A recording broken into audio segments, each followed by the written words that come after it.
Hi, hello, and welcome. I'm definitely not Vlad, and you're watching my final attempts at hitting 3,000 RIO on the last day of Season 2. Even though it says it's the final day, I will do a recap of the last 3 to 4 days leading up to the end of the season. I had a bit of trouble finding the time to do this because the videos in this series have proven to be quite a task to both record and edit, mostly because of how much stuff there was to do to get the new account sorted out. Lots of recording means lots of editing, especially with this voiceover style. There were also other obligations like an upcoming video with Calibara, who you should check out if you like my videos, as his are similar. Calibara and I will be attempting to go from 0 to hero in a single day, so make sure you check that video out on either his channel or mine, coming soon. Anyway, I mention all these time constraints because I wanted to explain why there's going to be a good bit of stream footage in this video. Basically, I wanted to stream, and the only way I could find time to do so was if I combined my recording sessions and streaming, so there you go. Before we get started with this final video proper, I wanted to point out that you can vote for which range DPS I play at the start of the next season. The link to that is at the top of the description, so check that out. It's a ranked poll, so make sure you drag your favorite option to the top and your least favorite option to the bottom. I'm sure you get the idea. I only put a few options instead of any and all range specs because I've played a few of the specs in some of the classes, so I wanted to focus in on 2 classes I haven't played at all, as well as 2 specs to boot. Whatever you guys end up voting for, I will be leveling tomorrow in a whole day stream, tomorrow being Tuesday, August 5th. Hopefully I see you there. Now let's get into today's video. We start things off by opening the vault from last week. Alright guys, let's hope for something good. We've done quite a few 10s, so we have plenty to choose from. What do we get? We get a myth helmet, which is actually a huge upgrade, and I'm considering just grabbing this right away. We have hero shoulders, which I'm not too happy about considering we have a myth helmet here. We have myth boots. I have crafted boots. We have myth gloves, but it's less of an upgrade than the myth helmet, so we're just gonna grab the myth helmet. This is sick, dude. That's such a huge upgrade. I love that. Oh yes, please, thank you very much. We're gonna go ahead and tierify this because we have a tierified helmet, so we want to make sure we keep our 4 set, obviously. Let's just yeet ourselves down here. Quick crown ought to keep us safe. Marcus's myth chrome dome. Yes, that is indeed one I have equipped in real life. 8 out of 8 myth chrome dome with echoing void enchant corruption thing. Speaking of that, I haven't actually done that yet on this character. I'm so lazy. I just really don't feel like going over and doing the the thing. Whatever. I tried to summon my transmog mount, but I don't have that here. Oh, that's such a nice increase. I think we just got 3 item levels out of that. I'm not 100% sure, but I think we just got 3 item levels out of that. That's not what I wanted to equip. Sindorai, there it is. Boom. It's irrelevant now. It won't work in Season 3. Dude, I'm still trying to hit 3k on this character. Any bit of power I can scrounge up would be good. And since our gear can still be improved by a lot, we did some dulls for the gilded crests you can get every week. This gave us enough of them to craft a piece of gear, and we went and got ourselves a nice bracer upgrade. We were missing just a few more runed crests to get Runed of the Undermined, so a community member, Ash, was kind enough to drop their key to a +6, so we can keep our +10 key if we want to push it up. Thanks to Ash, we were able to do the last 2 runs we needed to get all the runed crests our character would ever need. The first one was a 4-man because one person just went offline after hitting ready on the ready check and the dungeon starting. I'm not sure if it was a viewer or not, and I'm not sure if they were griefing or not, but we still blasted through the workshop run and secured another 18 runed crests. Next up was a goofy as hell Dark Flame Cleft run. We had a bit of a whoopsie because of the orb affix. Oh no, that was the single worst time to knock them back. No. And we also had a super interesting interaction with mirror images. Oh, okay. We pulled the mini bosses here. Oh, this is gonna suck. Let's see if we can kill this. I have no idea how these oh, the images, mirror images pulled. Okay, that's interesting. But we were unstoppable, and with another 18 crests, we were officially done with runed crests. All we could do now was grind gilded crests. The issue, however, was that I did not have time to just sit there and grind keys for gilded crests. I needed raiding, and I needed it fast. It was time to get all of my +12 keys done. Initially, the idea was to record all of the runs, but I ended up only recording 2 of the runs, one of which failed, and I just streamed the rest of the challenge attempts. The first +12 I attempted was a motherload, where we failed the Peacekeeper skip, of course we did, which led to a disband and some really mean messages that I can't even show you. What I've learned is that NA really hates the first Peacekeeper skip. After that, we had an amazing +12 Priory of the Sacred Flame. I mean, the first attempt at it was, well, it was horrible. I died because I overused my defensives and had nothing left to keep myself alive, but the mobs were still healthy enough to take me out.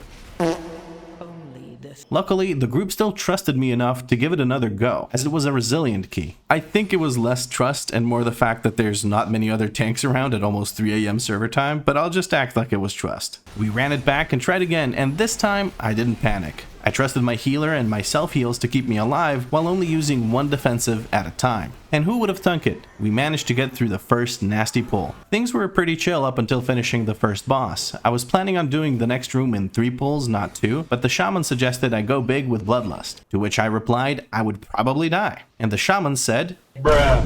I said fuck it and went for it, and somehow by the skin of my teeth I managed to live through all of that. This was actually a massive confidence booster, and I'm happy to say by the time we were done with that pull I felt like I could do this challenge without having to grind any more gear. I know that my item level is more than enough to get 3000 raid RIO, but I'm not some god tier player. I'm above average, I'll give myself that, but I'm no Yoda. The highest I've done this season was a plus 15. Anyway, you didn't ask for my life story. We 2-starred that Priory and I felt like I could do anything. The only issue was, after taking a short break, it was 4 AM and I couldn't find any keys to do. I decided to spend this time finally doing the horrific visions to get that helmet enchant. This took longer than I anticipated, but luckily, I got a few dopamine spikes along the way. After getting our first mask, we were able to get the horse mount by collecting the horseshoes. A little bit later, we went over to the auction house and bought some food for the griffin mount, which we promptly got during our 3-mask run, as you need 3 masks to be able to see the notes in the bowl for summoning the griffin. Mount number go up, dopamine secured. Luckily, shortly after that, I was able to finish up the quest line and get that juicy Greater Void Ritual enchant for the Chrome Dome. It was time to get back to the plus 12 grind. We did a plus 12 DFC and it was very smooth. I really like skipping the Candle King mini bosses, so I pull most of the trash before the first boss and all of the trash before the second boss. The group managed to get the skip done very quickly. And after the Candle King, I managed to make the minecart section a good bit faster by running ahead with a candle and grouping up all the mobs. Unfortunately, I didn't communicate my plan of dragging the trash to the boss well enough, so our Shadow Priest went down and we ended up wiping. This wipe turned what could have been a 2-star into a 1-star, but I was still happy with the outcome. With this run done, we have the Emissary of War quest completed. So let's get another juicy piece of loot from that real quick.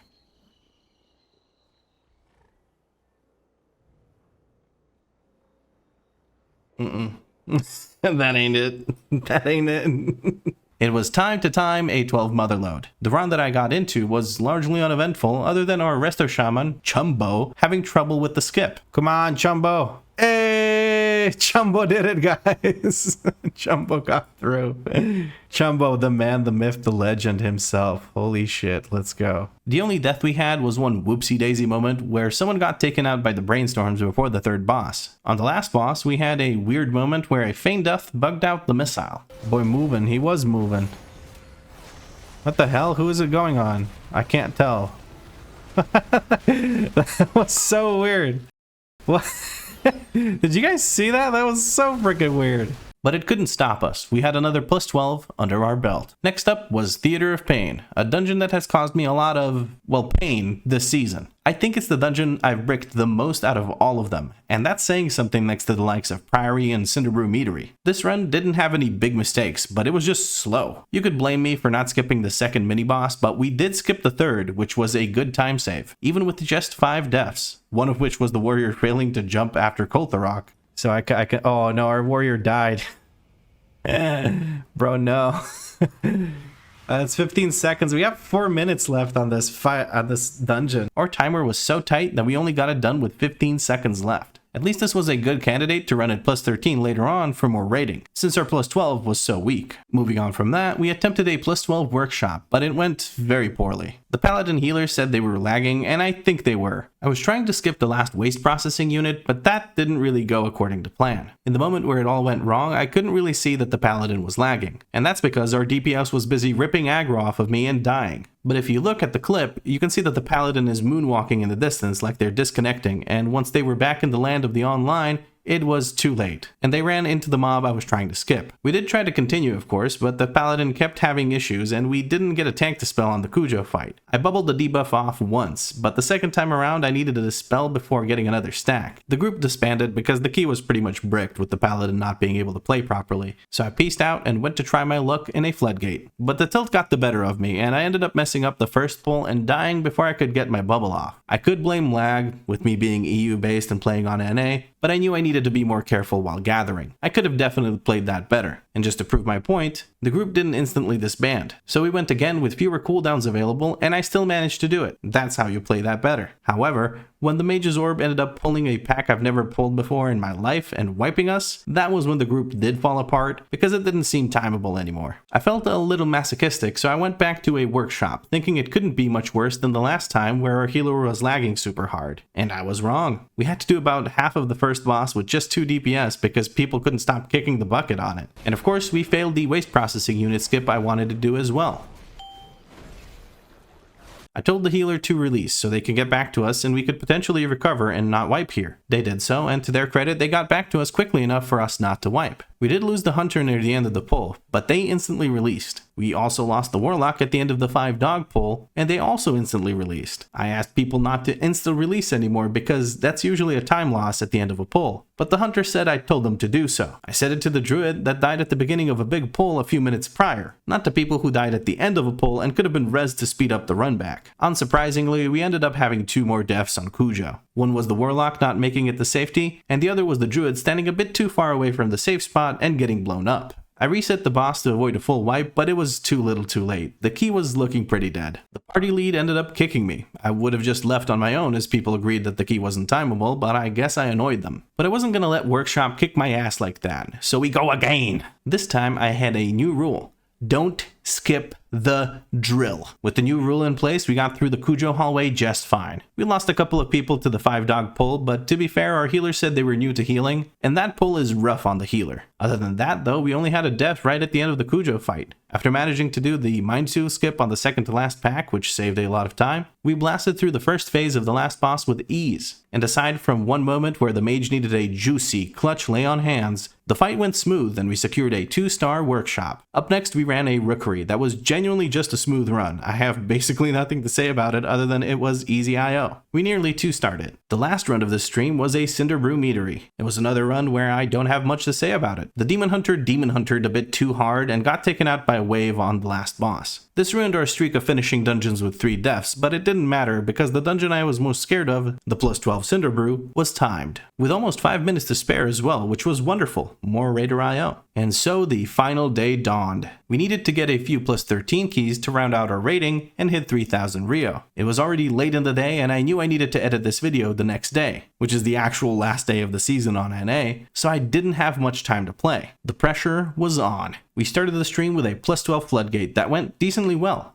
We had a moment where the hunter, of course it was the hunter, even though this guy seems to be a fresh recruit of Liquid, go figure, pulled some mobs for me that I did not plan on pulling. Luckily, they got cleaved down, so apart from having a bit more percent than we needed, we didn't really waste any time. It did get a little weird and kinda cringe when I tried to do the death skip at the end of the dungeon. People just kept running back and forth and ignoring my pings and messages. The hunter just randomly ran into them and died, almost gerbating the rest of the group. I'm sure they'll make a great bench warmer in Liquid. Anyway, we managed to do the skip because the healer made it through. They rezzed everyone up, and we caved in Gigazap's skull, securing the final +12 key. It was now time to run +13s. We ran back the Dark Flame Cleft because it is one of the most forgiving dungeons of the season, but some of our party members were clueless on how BlazeCon worked, and between them not lighting enough candles and extinguishing 4 candles instead of just the one I marked, it was too much for our healer to handle and we ended up wiping. We ran it back, this time explaining to the group what to do, and they did do much better. Yes, my friends, 3 to 4 people just learned how to do a boss in a +13. It truly is the end of the season. We had some issues doing the mini-boss skip before the Candle King, but we got it done. By the time we got to the last boss, we had just over 3 minutes remaining, but somehow we just couldn't scrape together the DPS even with a Bloodlust on the pull. I would imagine it had something to do with our tank DPS mage on the last boss, but either way, we ended up depleting the key by 14 seconds, which was a big chunk of the time I have left lost to a full dungeon run that gave 0 rating. At the very least, I didn't feel like that run was my fault, but onwards and upwards. Next up, Workshop +13. I was a little hesitant because we didn't have a Bloodlust, but the leader said they had drums, so we committed. And boy am I glad we did. This ended up being one of the cleanest, if not the cleanest, workshop run I had in this series. We reached the last boss with just 1 death. The group did give me a bit of a scare because we kept dropping on the last boss.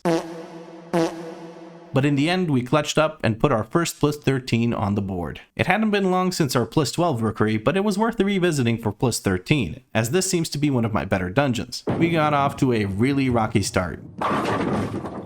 A few moments later. Oh. But once that was behind us, we only had 2 other deaths, both of them to the diffuser mobs being just incredibly overwhelming. The first to go was the Paladin, who probably thought he could live the circle so they didn't bubble or lay on hands, and the next one was the Hunter, who I just barely missed the clutch lay on hands on, as it was just a few seconds away from being off cooldown. I don't have lay on hands. I tried to use lay on hands, I'm 4 seconds away from having it. Dude. From then on, we cleaned up our act, and after almost falling asleep on the last boss, our shaman jolted us awake by failing to break one of the ad spawning crystals with their circle. See, the shaman f***ed around, now we're all gonna find out. Have to lay on hands. Have to bubble. I have nothing left. Okay, we managed to live that. With that, we timed our second +13 key, and we were a measly 10 rating away from 3000 IO. But it was 11:20 p.m. and I couldn't stay up much longer knowing I had a long day of editing this video ahead of me. It didn't help that it took us almost half an hour to find our next key, which meant we'd have to go past midnight just to finish it. This was it. It was time to lock in, either complete this challenge by hitting 3000 RIO or going to bed in shame knowing that I failed it. I'll let live commentary Vlad take it from here. And here we go with a Theater of Pain 13. Now I do know we did a Theater of Pain for the end of the last dungeon, but I kind of ran out of options as to what to do. This was kind of the easiest dungeon that I could get the most rating out of. We're 10 rating away from hitting our goal of 3k rating. It is almost midnight here where I am, and of course it's just under 5 p.m. in the States on the East Coast. The group has agreed to skip the mini bosses, so we're hoping to have that happen.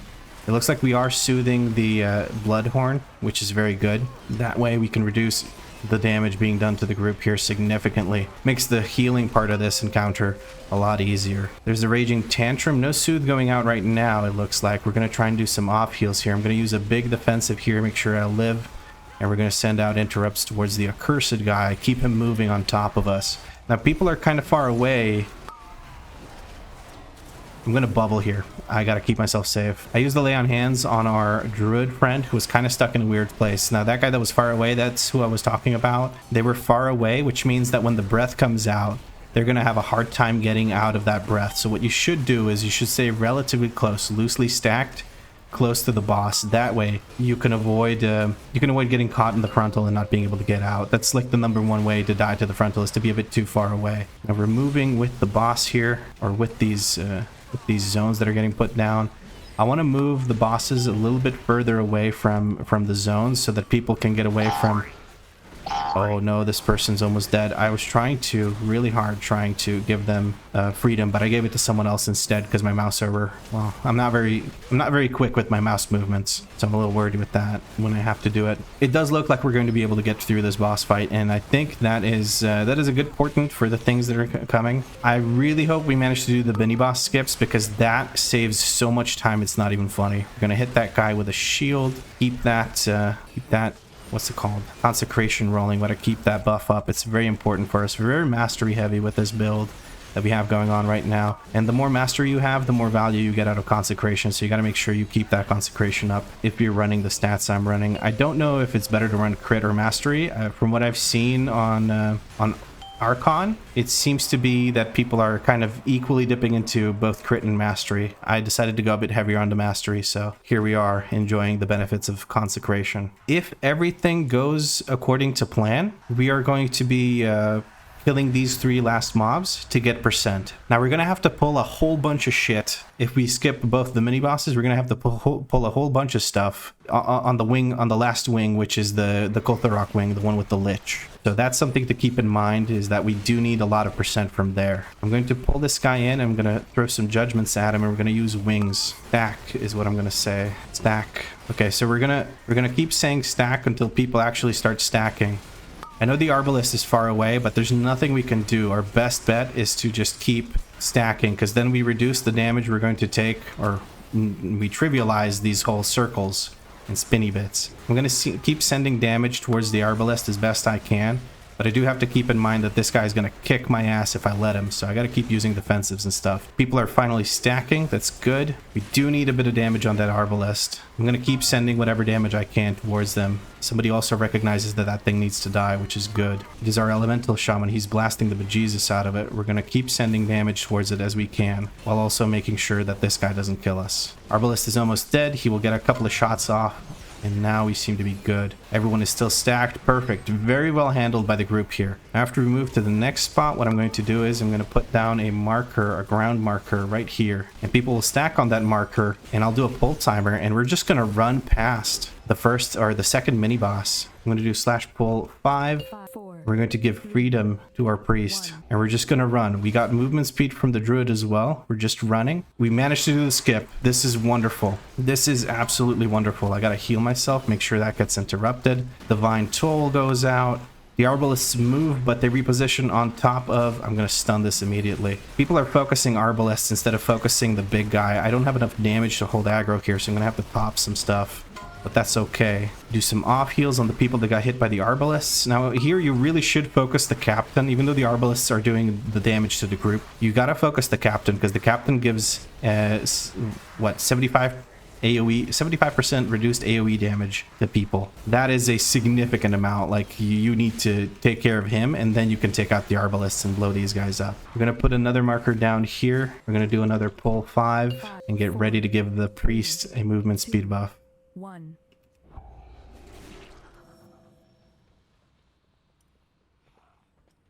We fight him. We fight him. We can't risk it. Oh, this is a very bad situation. Lay on hands on this person. People are coming over. We need to stack so these circles don't mess with us. I saw that someone pulled, and I just immediately engaged the mini boss. I don't want to reset here just because of the mini boss.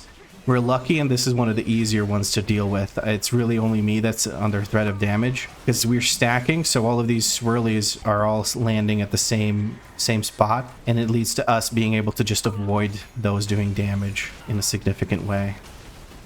Oof, I almost got stuck there. It looks like our friend Fishal over there, Fishal, whatever, got kind of stuck. I don't know if I can help them with a Blessing of Protection here. Kind of unfortunate. They're gonna just have to stand there and watch. This is very, very bad for our DPS, but it's still better than people dying and wiping. I think it's still better than people dying and wiping. All right, this I think is the last set of things that are going to drop down here. I am unable to block, I think, when this happens to me, and she should be dead here. I'm hoping she's dead here. Please be dead here, lady. There we go. Almost. No biggie. Yeah, I typed out almost no biggie to the group because I think they need a bit of morale booster after failing the skip, because it is a big time loss. But then again, we can now pull less shit and less dangerous shit around the Lich boss area. So that actually reduces their chances of dying to the Bone Spear guys in the Lich area. Although I am a Prot Paladin, so interrupting the Bone Spear guys is actually not as difficult as you might think, since I can just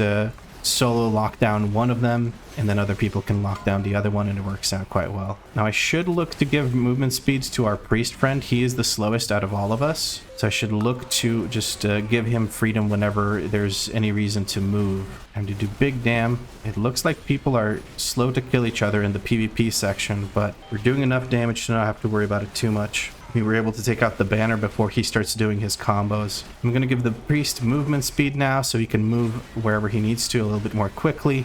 I'm not going to risk standing in this. There's no reason. I don't gain on much damage from standing in that circle, so I'm just going to not risk dying to like missing a defensive or something while standing in it. And we're just going to go ham on the moving out of things. This banner should evaporate considering that all the DPS is here. And all the DPS, by the way, kind of looks like they're blasting. We're going to give the priest movement speed again for this intermission thing. They can get out of the way if they need to. Wonderful. I think movement speed just ran out as this guy finished. So if I give them movement speed at the start of the like intermission of him doing his AoE spells, that means that the priest will have movement speed for the entirety of it, and that'll make it easier for them to avoid those nasty things that may murder them.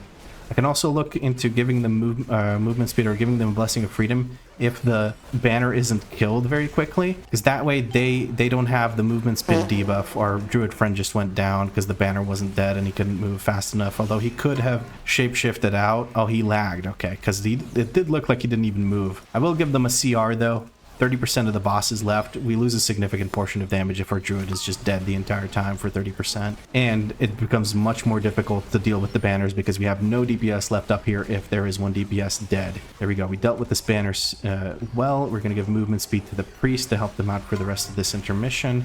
I'm going to use wings here, and I should be able to live that because I don't think I had enough time to get out because I was thinking of other things. PvP being engaged, that means we probably can't kill the boss quickly enough, and we might have to focus this banner down anyway. So I'm going to start focusing the banner. I have Divine Toll, which will help me with the DPS on the banner as well. Gotta keep that consecration up, and there we go. That's the banner dead. We're safe, and now we can safely kill the boss with no more issues. Give the movement speed to the priest, and we're good to go. Xav has been taken care of. First step of the dungeon went down on Xav due to the druid lagging, is what they said, which makes sense. All right, now this part is scary for me because there's two very important kicks. It's also scary for me because I don't have any good way to gain aggro of this whole group. So I may have to bubble just for aggro.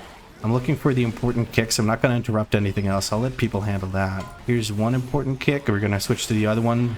The hunter does manage to get the kick in for that. It looks like these guys are kind of melting though, which is very good. I'm going to try and move these guys out of the thing with the stuff. Dispel this immediately and send out kicks to the sledge spreaders. It would be ideal if the range DPS just stacked on us, but I understand that they are busy casting. We're going to interrupt that with our cast. Okay, I'm going to stun this guy and just let him die. There we go. And these guys I can now drag into the next group. They're not very dangerous. It's the sledge spreaders that I'm worried about. The rest of them I really don't give a shit about. Focus on one of them, target the other, and then we can very safely take care of that. We're going to interrupt this with a shield throw. We're going to focus interrupt this, but the druid beat us to it, and I'm okay with that.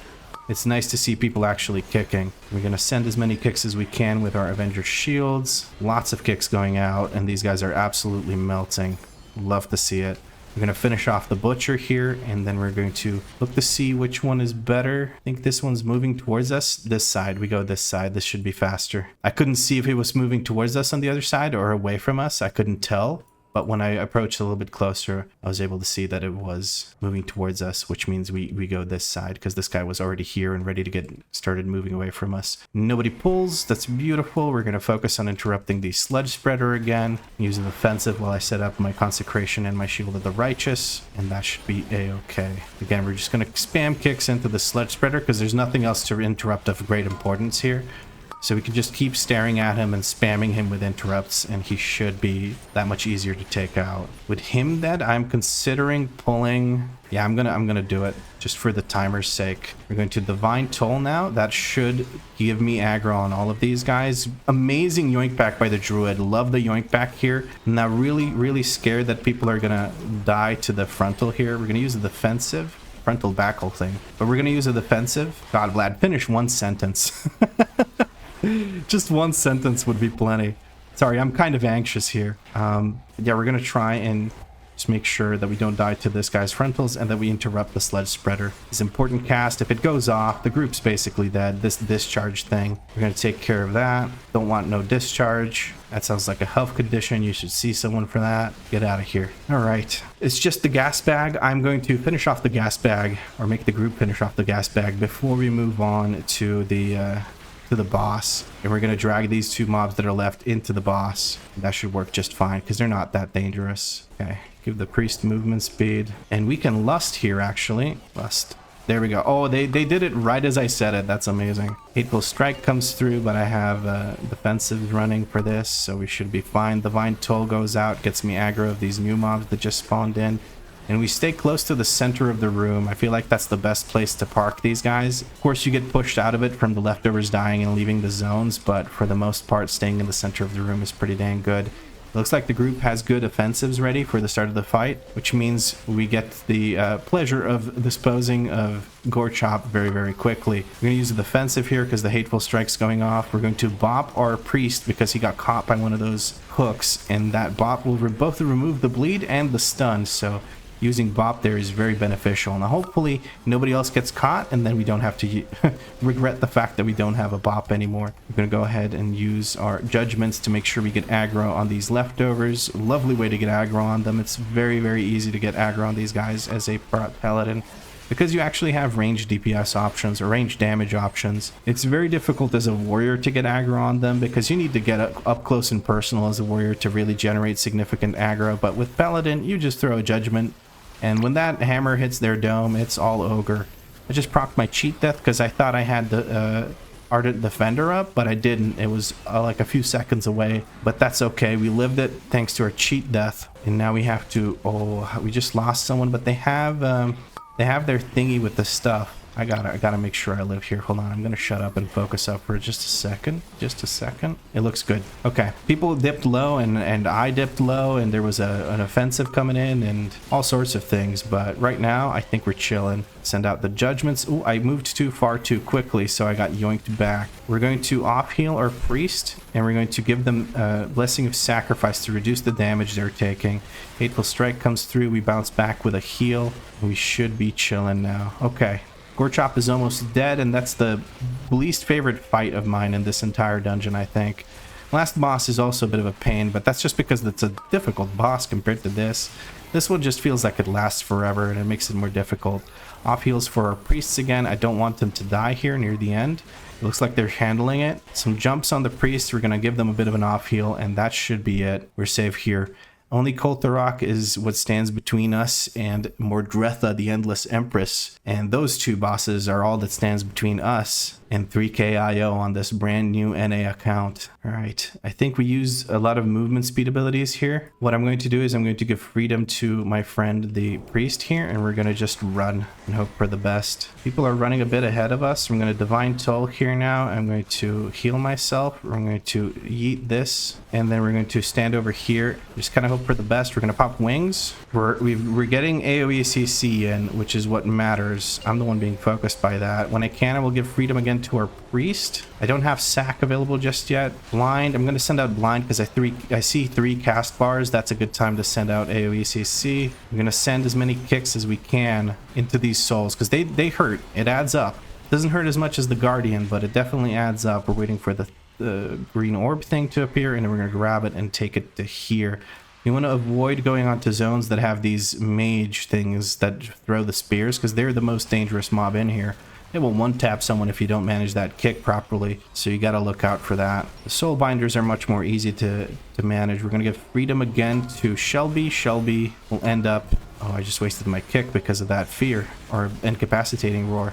But we give freedom because the souls, their debuff, their beam thing that they do, if you give freedom to someone, that'll protect them from getting that debuff because it is a slow. And since freedom removes slows, you don't have to deal with it. Now we have multiple ways of getting rid of the bone maggot. Yeah, we instantly got rid of it. I didn't have to use my, whatchamacallit, my racial, my... Blood Elf Racial, which removes magic buffs from enemies, but we got rid of it through either Trank Shot, the spell magic from the priest, or from the purge by the shaman. That seems fine to me. Just getting some interrupts into the soul binder. Here's the soul storm. Now I kind of don't want to pull during the soul storm, but I kind of have to as well. We're going to send out Divine Toll to make sure these guys don't cast anything during the Soul Storm. There we go. So I need to pull these groups on the side because it's just how it works. When we skip one of the mini-bosses, we need to pull 2 groups on the side. If we skip both of the mini-bosses, we have to pull all 4 groups on the side of the big platforms on our way to Koltharok. We're just going to grab this thing so we don't have to worry about it later. And now I can move on to the next one. Look. Oh, come on, lad. I do that so often where I right-click twice on the little orb pedestal thing, and I just mess up. Whatever. We're going to send the Judgment, and then we're going to send one of these. I'll wait for my Divine Toll here to pull the next... Actually, I can send it now. Screw it, like this. That should work just fine. And I'm going to put focus on the Soul Binder. Really, only the Soul Binder is important to interrupt because he will do the big AoE volley cast. We're going to send out Divine Toll now. We're going to make sure that we interrupt the volley. The Divine Toll is just for mostly damage and make sure that everything gets silenced. This is a very good, very efficient pull. If you pull both sides, though, it can be very, very hectic. The reason these Dark Speakers aren't that big of a threat is because their casts only go on the tank, and the tank can very much survive these casts hitting them. It shouldn't be an issue. at least at the key levels I'm doing, which is 12s and 13s, so I don't have to worry about it too much. And that is this area done. So far, only 2 deaths. One of them due to lag, another one due to, I can't really remember, what was it? I think they just got caught by something in the previous boss's area, which worked out just fine, I think, because they have their reincarnation. Hopefully they don't need it by the end of the dungeon, but this is looking very, very good. 11 minutes remaining. We're almost close, like we're close to the last boss. I'm going to keep the Bone Magus silenced, and we're going to interrupt this. Beautiful. I'm just focusing on the interrupts for most of the dungeon, as you can see, because it makes a big difference if you have someone who can, well, basically keep the mobs locked down and unable to do anything. Now just a Dark Speaker left for this pack. He is, of course, complete non-issue as long as you avoid that big tornado. And we have 2 decurses to use in this group. Both the Druid and the Shaman are able to decurse if they have the talent for it, so we shouldn't have any issues with the curses that the big Lich guys drop. We're gonna go ahead and drop this lovely thing right here. I'm gonna ping the fuck out of it. That way people might actually stand there for the ads, and we're gonna get started. Death Spiral goes out. I really don't care about the Death Spiral. Most of the time I will not bother really moving out of the orb because it just doesn't do enough damage for me to really worry about it. And I'm going to just try and stay very, very stationary so that people don't have to worry about where it is that the tank is, so they know exactly where that thing is going to be. We're going to end up being. By that thing, I mean the beam that goes out and hits the tank every now and again. We're going to Divine Toll here while targeting one of those to make sure that at least one of the beams, or at least one of the tolls, goes out to them. And we're going to interrupt Kultharok. Ideally, we interrupt Kultharok only when he's not casting at me. If he's casting at me, I'm just going to hold my interrupt and rather use it when he's casting at someone else. Because I don't care if he has cast at me. He can hit me all he wants. It's not going to make a difference. But my friends here, they might not be quite as happy about getting targeted by the spell. 55% already. We're absolutely melting Kultharok. We're doing very good on the damage front. This group is really, really good. I'm happy to end this series on a high note. It does look good and very promising right now. I really hope we don't brick this somehow. Also, you might hear Danny laughing in the background. I think she's having a blast running some keys with Aerolith and the boys. You can see here I sent out my Avenger Shield on the enemies in the back rather than on Kultharok, even though he was casting.